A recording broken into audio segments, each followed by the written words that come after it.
বিশুদ্ধ পানির স্বপ্ন দেখিয়ে দফায় দফায় বড় প্রকল্প, ব্যয়ের অঙ্ক ছুঁয়েছে ৫,০০০ কোটিতে।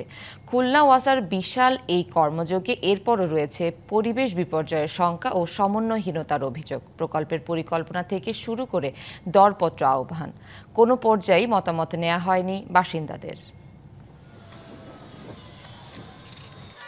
হাজার কোটি টাকার প্রকল্প, ২ দফায় ব্যয় করা হচ্ছে প্রায় ৫,০০০ কোটি টাকা। তারপরও খুলনাবাসীর প্রশ্ন, কল খুললে মিলবে কি বিশুদ্ধ পানি?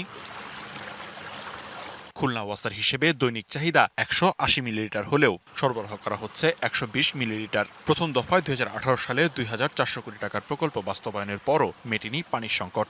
ওয়াসার পানি তো একে তো ঠিক মতন আসেই না, আর একটা বিষয় হলো পানিতে দুর্গন্ধ। ওয়াসার পানিতে লবণাক্ততা আছে, ময়লা আছে, আবর্জনা আছে, যেটা খাওয়ার উপযোগী নয়। রাবিশ সেইগুলি উঠে আসতেছে এই পানিতে, মনে হচ্ছে এই লাইনটা মনে হয় ক্লিয়ার না। ঘাটতি পূরণে দ্বিতীয় দফায় ২,৫৯৮ কোটি টাকার নতুন প্রকল্প হাতে নেওয়া হয়েছে, যার ৬২% অর্থ আসছে এডিবির ঋণ থেকে। শুকনা মৌসুমে লবণাক্ততা কিছুটা হলেও আমরা সেখানে প্রভাবিত হচ্ছে, এবং ওভার দ্য ইয়ার্স আমরা দেখতে পাচ্ছি যে আস্তে আস্তে আপওয়ার্ড লবণাক্ততার পরিমাণ বাড়ছে। 50% যদি আমাদের সার্ভিস দিতে পারে, তাহলে সেইটার জন্য ব্যাকআপ হিসেবে আমরা এই ৭৫টি টিউবওয়েল স্থাপন করেছি। তবে এই প্রকল্প নিয়েও আছে প্রশ্ন। নোনা পানি হলে আমরা নোনা পানি সেটাকে ট্রিটমেন্ট করে কিভাবে দেবো? অনেক বাজেটের কারণে সেটা বাদ দিয়ে এই পানি সরবরাহের ব্যবস্থা করা, যে কারণে অনেক সময় নোনা পানি চলে আসছে।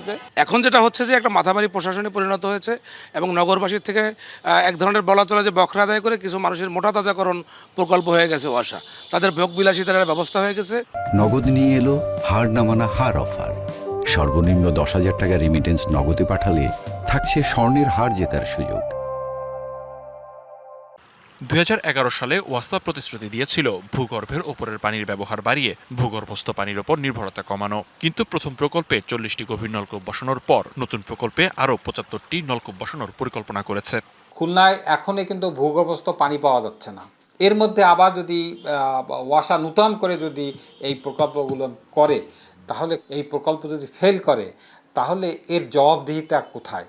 প্রকল্পের শেষে দৈনিক ৫ থেকে ১০ কোটি লিটার ভূগর্ভস্থ পানি তুলতে চায় ওয়াসা। বিশেষজ্ঞরা একে বলছেন আত্মঘাতী।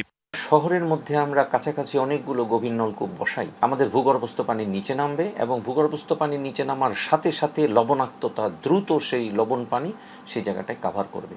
কাভার করলে এতে হবে কি, আমরা আসলে সমুদ্রের লবণ পানিকে আমন্ত্রণ জানাবো। প্রকল্পে খুলনার পরিবেশগত বাস্তবতা উপেক্ষিত বলছেন পরিবেশ কর্মীরা।